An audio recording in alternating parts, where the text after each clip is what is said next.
CM Revanth focus పెట్టారని ఆదిలాబాద్ రైతులు 4 దశాబ్దాల కలను సాకారం చేస్తున్న సీఎం 500 కోట్ల వ్యయంతో నిర్మాణం జరుగుతున్న ప్రాజెక్టును కూడా ప్రచురించారు.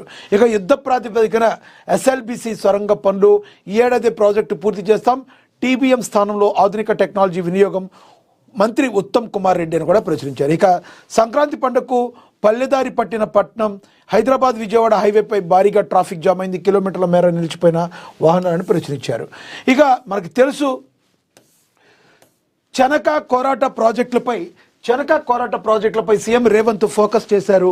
మరి ఆదిలాబాద్ రైతులు 4 దశాబ్దాల కల సాకారం చేయనున్నారు. సీఎం 500 కోట్ల వ్యయంతో నిర్మాణం జరుగుతున్న ప్రాజెక్ట్ అని కూడా ప్రచురించారు. తాజాగా మరి ప్రాజెక్టు ట్రయల్ రన్ పెండింగ్ పనులు పూర్తి చేసుకున్న సీఎం ఆదేశం. ఈ నెల 16న ప్రాజెక్టు పనులను పరిశీలించి సమీక్షించనున్నారు రేవంత్.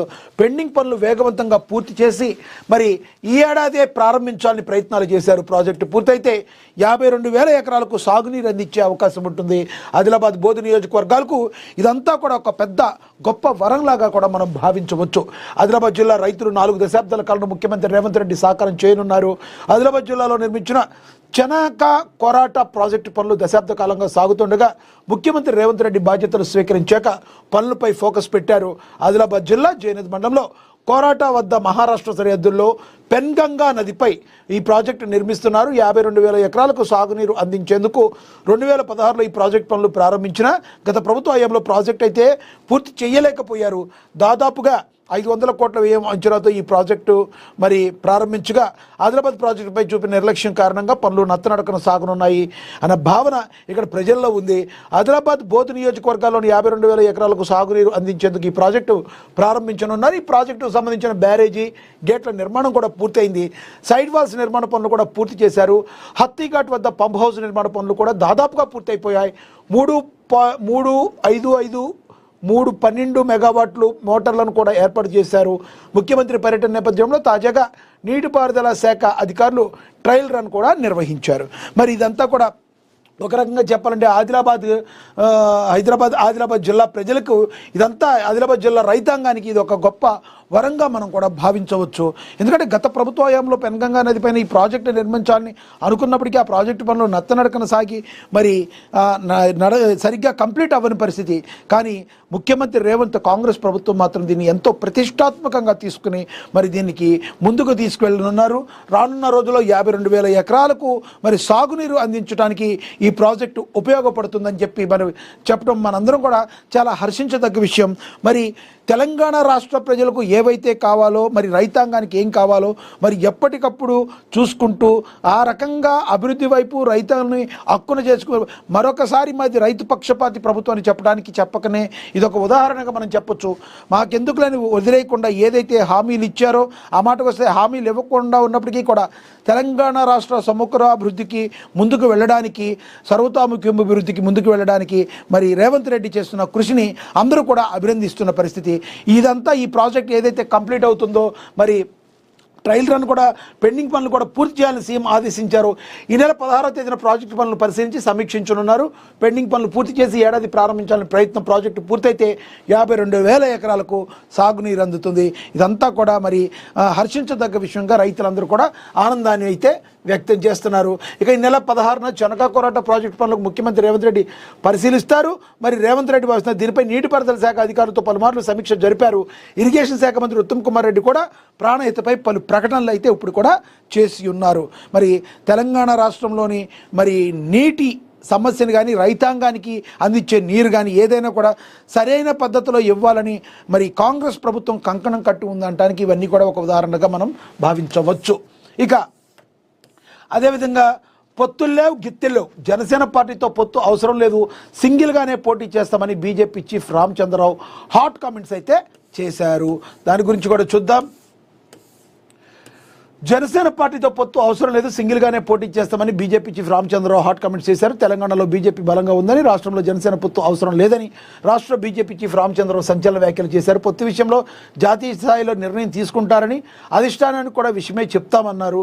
ఏపీ సార్వత్రిక ఎన్నికల సమయంలో జనసేన బీజేపీ టీడీపీ పొత్తు వర్కౌట్ అయ్యింది. ఈ నేపథ్యంలో తెలంగాణలో కూడా బీజేపీ జనసేన కలిసి పోటీ చేస్తే మున్సిపల్ ఎన్నికల్లో కొన్ని ప్రాంతాల్లో గెలిచే అవకాశం ఉందని జనసేన వర్గాలు చెబుతుండగా ఈ నేపథ్యంలో రామచంద్రరావు చేసిన వ్యాఖ్యలు సంచలనంగా మారాయి. పోటీ పొత్తులపై తమ నాయకుడు పవన్ కళ్యాణ్దే అంతిమ నిర్ణయమని అన్నారు. ఓవరాల్గా చూసుకుంటే మరి మనకు తెలుసు, జాతీయ పార్టీలో నాయకులు ఎవరు ఎట్లా మాట్లాడినా వీళ్ళది కొంతవరకు మాత్రమే ఉంటుంది, కానీ ఏది చేసినా కూడా పార్టీ హైకమాండ్ మరి పైనుంచి వచ్చిన ఆదేశాలను శిరసావించాల్సి ఉంటుంది. ఇప్పుడు ఒక రకంగా మాట్లాడిన వాళ్ళే తర్వాత మళ్ళీ ఇంకో రకంగా మాట్లాడటాన్ని మనం చూడొచ్చు. దీన్ని ఇప్పట్లో అంత సీరియస్గా తీసుకోవాల్సిన అవసరం కూడా లేదు. మరి ఏదైతే ఉందో Janasena party, TDP party, BJP party ఏ రకంగా లాభం పొందాయో అదేవిధంగా పొందాయని అడిగిన ప్రశ్నకి పొత్తులు అవసరం లేదు, బీజేపీ పార్టీ చాలా బలంగా ఉందని చెప్తున్నారు. మరి అక్కడ టీడీపీ పార్టీ బలంగా ఉంది, మరి బీజేపీ ఎందుకు పొత్తు పెట్టుకుంది? మరి జనసేన పార్టీ అక్కడ బలంగా ఉంది, బీజేపీ ఎందుకు పొత్తు పెట్టుకుంది? అదేవిధంగా బీజేపీ కూడా బలంగా ఉన్నప్పుడు పొత్తులు పెట్టుకునే అవకాశాలు ఉంటాయి, ఎందుకంటే ఒకరికొకరు చూసుకునే అవకాశాలు ఉంటాయి. అయినా ఈ నిర్ణయాలు ఏమి మళ్ళీ అక్కడ వాళ్లే చెప్పడం జరిగింది.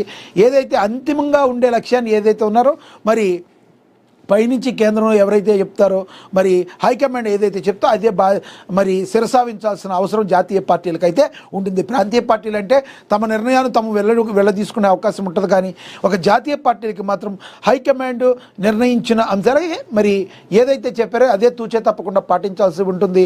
అవసరమైతే మీ అభిప్రాయం ఏంటి అని అడిగితే ఇది సో అండ్ సో ఇప్పుడు మాది బలంగా ఉంది, ఇక్కడ జనసేన పార్టీ అవసరం లేదు అని అభిప్రాయాన్ని మీరు చెప్పడానికి అవకాశం ఉంటుంది, కానీ ఏ నిర్ణయం తీసుకోవాలనే నిర్ణయం మాత్రం కేంద్ర హైకమాండ్ మీద ఆధారపడి ఉంటుంది. ఇదంతా కూడా మనం చెప్పేది కాదు, 100% జరిగేది. మీరేమనుకుంటున్నారు?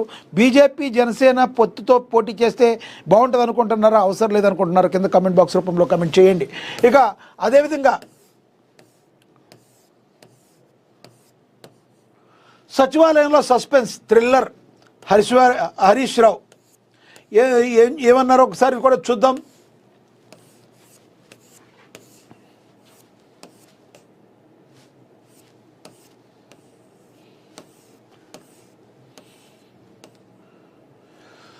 తెలంగాణ సచివాలయం సినిమాలకు మించిన సస్పెన్స్ థ్రిల్లర్ సన్నివేశాలు కొనసాగుతున్నాయని మాజీ మంత్రి హరీష్ రావు పేర్కొన్నారు. సినిమాటోగ్రఫీ శాఖ మంత్రి తెలియకుండానే టికెట్ ధరల పెంపునకు సంబంధించి జీవోలు రావడం ఆశ్చర్యంగా ఉందన్నారు. తెలంగాణ రాష్ట్రంలో రాజ్యాంగ శక్తులు రాజ్యాంగం వెళ్తున్నాయంటూ విమర్శించారు. ఈ మేరకు ఆయన ఆదివారం ఓ ట్వీట్ చేశారు. రాష్ట్రంలో అసలు ప్రభుత్వం ఉందా, ఉంటే ఎవరి నియంత్రణలో ఉందనే అనుమానాలు ప్రజల్లో కలుగుతున్నాయని ఆయన ఆరోపించారు.